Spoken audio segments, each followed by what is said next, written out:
ማንኛውም ሰው ሲል ትሰሙታላችሁ፣ ታውታላችሁ። ግን ሁሉም የራሱ ቁስል አለው። ሁሉም የራሱ ህመም አለው። ሁሉም የተበደለ ነው። ራሱ ህመም አለው። ሁሉም የተበደለ ነው። ሁሉም የተገፋ፣ ሁሉም የከሰረ፣ ሁሉም የተበሰቋቆለ ነው። በዚች ዓለም ላይ እንኳን እኛ በሰው ሀገር በስደት ያለ ነው አይደለም፣ በቃ ሀገራቸው ራሱ ሀብታም ተብለው ተንደላቀው የሚኖሩት በጣም ብዙ ነገር አለባቸው። በነገራችን ላይ ይህ ዱንያ ስለሆነ ነው። በቃ ዱንያ መቼም አልጋ ባልጋ አትሆንም። ስለዚህ የባካችሁ እህቶች ራሳችንን የሚመጣብንን ነገር ልንጋፈጥ ይገባል። ሲቀጥልም ደግሞ ፍጡራንን ከፈጣሪ አብለጠን መውደድ መቻል የለብንም። ሰው ያስፈልጋል፣ እንድንረዳዳ፣ እንድንገዳደፍ ሰው ለሰው ፈጥሮታል። ነገር ግን ገደብ አለው። ሀለለክ ገደብ ያለፈ መውደድ እየወደድናቸው ገደብ በቃ ያለ ገደብ መውደድ ዋጋ ያስከፍላል። ራስንም ከማጥፋት ደረጃ ያደርሳል። ምን ለምን አሰላሙ አለይኩም ወራህመቱላሂ ወበረካቱ። ውድና የተከበራችሁ የህክማይቱ ቻናል ቤተሰቦች እንዴት እንደምንቆያችሁ እንደምንከረማችሁልኝ እንደምን አላችሁ? በያላችሁበት ሰላማችሁ ብዝት ይበል እያልኩኝ እንግዲህ ዛሬ እንዲሁም ብቅ ዘለቅ ላይክ አድርጉልኝ። የሚለቀውን ቪዲዮ ቢያንስ ማስታወቂያውን እንኳን ለምን ነው የማታስቆጥሩ? ላይክ የማታረጉ ለምንድን ነው? ሰብስክራይብ የማታረጉ ለምንድን ነው? ውዶች ተው ግድ የላችሁም። እኛ የመዳም ቅመሞች ከመዳም ቤት እንውጣ፣ ሰርተን እንለወጥ፣ እንደጋገፍ፣ አበረታቱን ስትባሉ ለምን ነው እኛን የማታበረታቱን? እናንተ የምወዱት ፕራንክ፣ ውሸት ወዘተ የመሳሰለ ነገር ነው ትኩረታችንን የምናደርገው እንጂ እኛን ተው እኛንም ደገፍ አድርጉን። ተው ግድ የላችሁም። ተው በቃ እንረዳዳ። እውነት ለመናገር ዛሬ የመጣሁት ለዛ ለሰብስክራይብ ምናምን አይደለም፣ ለላይክ ምናምን በቃ የተመቸው ሰው እኔ ሐምሺ የተመቸው ሰው አንድም ሰው ላይክ ማድረግ ይችላል፣ አንድም ሰው ሰብስክራይብ በቃ አይ ዶንት ኬር። ሐምሺ እኔ የተሰማኝን ለመናገር ነው ዛሬ መጣሁት። ዛሬ መጣሁት በመሰላችሁ ውዶች በየሶሻል ሚዲያው እየወጣ የሚገኝ ቪዲዮ አለ። ሴቶች ራሳቸውን ያጠፋሉ። እህቶች ሁልጊዜ ራሳቸውን አጠፉ፣ ራሷን አጠፋይ በፍቅረኛ ምክንያት፣ በስራ ክብደት፣ በቤተሰብ በቃ ወዘተ በተለያየ አይነት በተለያየ መንገድ ምክንያት በቃ ራስ እያጠፋ ነው። ዛሬም አንዲት እህታችን በዛ ራሷን ሰቅላ በዛ መርዝ ጣታ ምናምን። እህቶች ግድላችሁ ራሳችንን ኮንትሮል ማድረግ እንልመድ። ወላሂ ስደት አድክሞን አዝጎናል። ብዙ ነገር ደርሶብናል፣ እያሳለፍም ነው። ግን ደግሞ በተለይ ሙስሊሞች እባካችሁ ራሳችንን አጥፍተን ሂደን ወደ አኺራ ሀያት ነው መጨረሻችንን አስበነዋል ወይ? እውነት ለመናገር በጣም ከባድ ነው። የተለያየ ሙሲባ ይድረስብን፣ ብር መክሰል ሊሆን ይችላል፣ የስራ ለመመቻቸት ሊሆን ይችላል፣ ወጣ ወራል ሊሆን ይችላል። በቃ የተለያየ ነገር ይግጠመን። ግን ይሄ ዱንያዊ ነው፣ ጊዜያዊ ነው። ዱንያ ለኛ ድልድያችንን መሸጋገሪያችን ናት እንጂ የዘላለም መኖሪያችን አይደለችም። እና ሁሉንም ነገር በሶብር በትዕግስት የመጣውን ነገር ተቋቁመን ለማሳለፍ ለምን ነው የማንሞክረው? ወላሂ በጣም ያሳዝናል። እኔ እንጃ እሰቡት።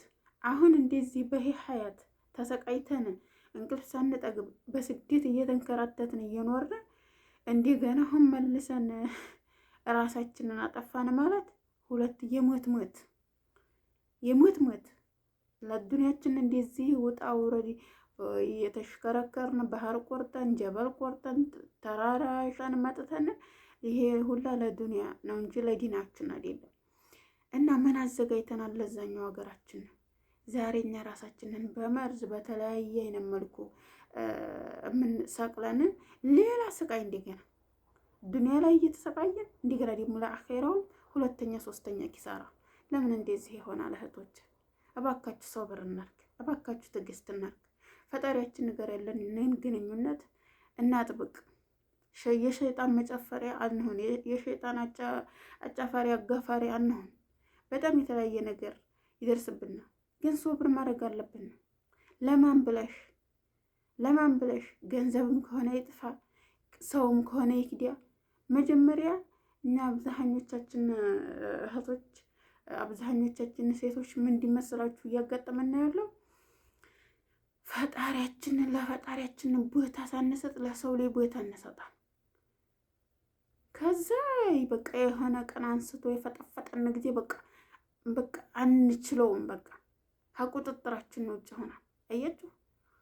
ግን በእኛና በፈጣሪያችን መሀል ያለውን ነገርስ ብናሳምር፣ ፈጣሪን ትተን ፍጥሩን ስናወድ፣ ፈጣሪን ትተን ፍጥሩን ስናምን፣ አያችሁ እያጋጠመን ያለው አደጋ ራሳችንን እስከ መሰወት ሙሉ ነገራችንን ከስረን ራሳችንንም እያጣን ያለ ነው።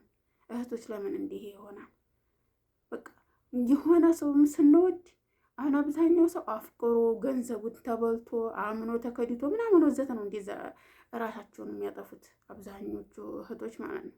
ለምን ነው እንደዛ የሚሆነው? ለማን ብለን? በቃ ማንም ይግዲያ ማንም አራት እግሩን መብላት ይችላል። እኛ ግን ራሳችንን ማኖር እንችላለን። የትም ግቢ ለማን ብለሽ?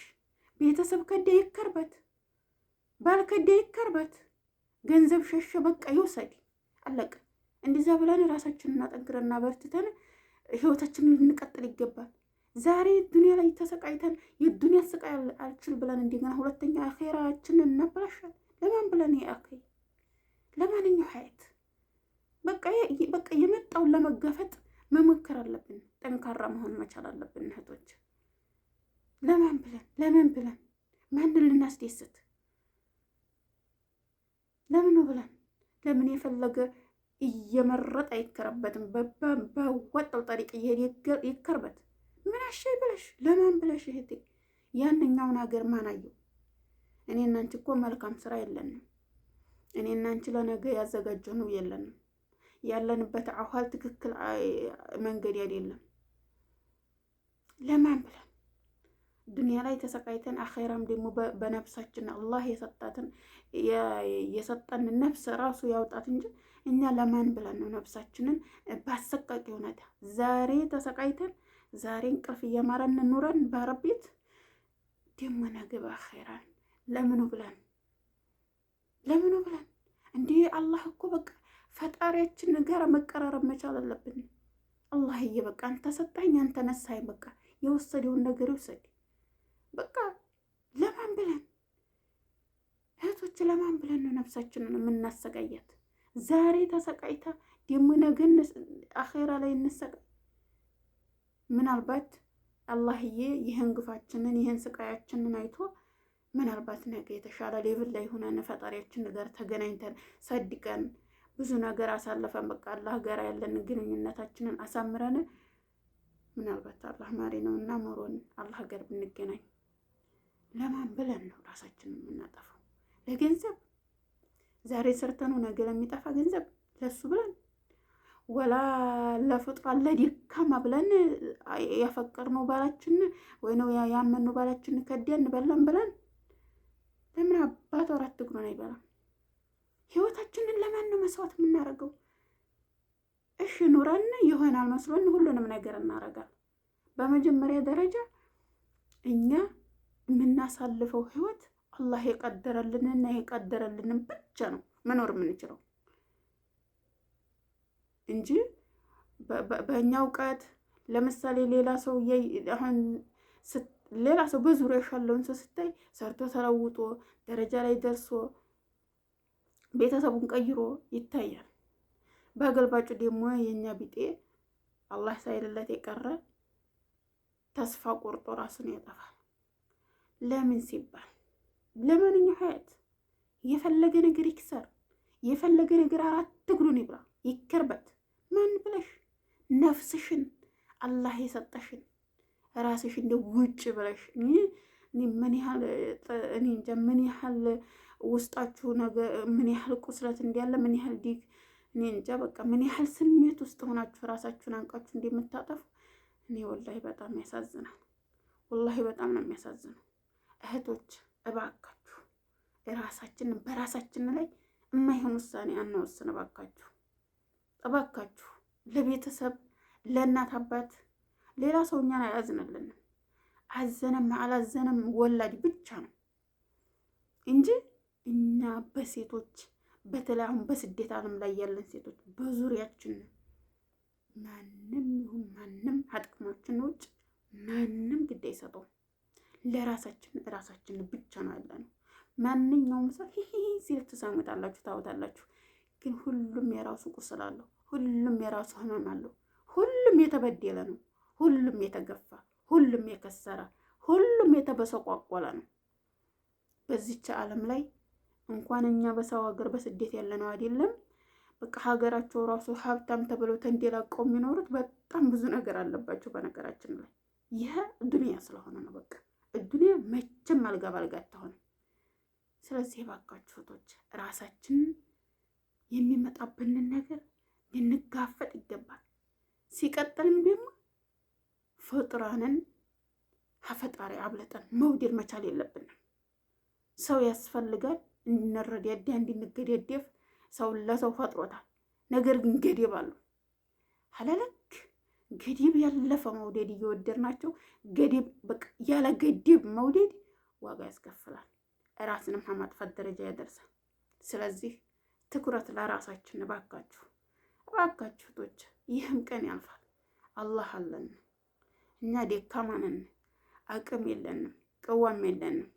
አላህ ግን አብሮን ነው። ምንጊዜም አብሮን ነው። በአላህ ተስፋ አትቁረጡ። ደካማ ጎናችንን ለማንም ሰው ልናሳይ አይገባም። ጥንክር ብለን ማለፍ መቻል አለብን። ለማንም ለምንም ብለን ራሳችንን ማጥፋት እኔ ተገቢ አይመስለኝም። እህቶች አላህ ይጠብቃችሁ፣ አላህ ይጠብቀን። በያለንበት የሴትንም በአላህ ያውጣው።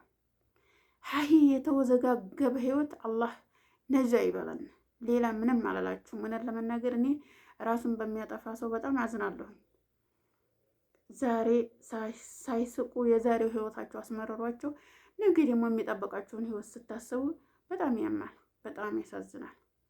እና ውዶቼ ይህን ይመስላል።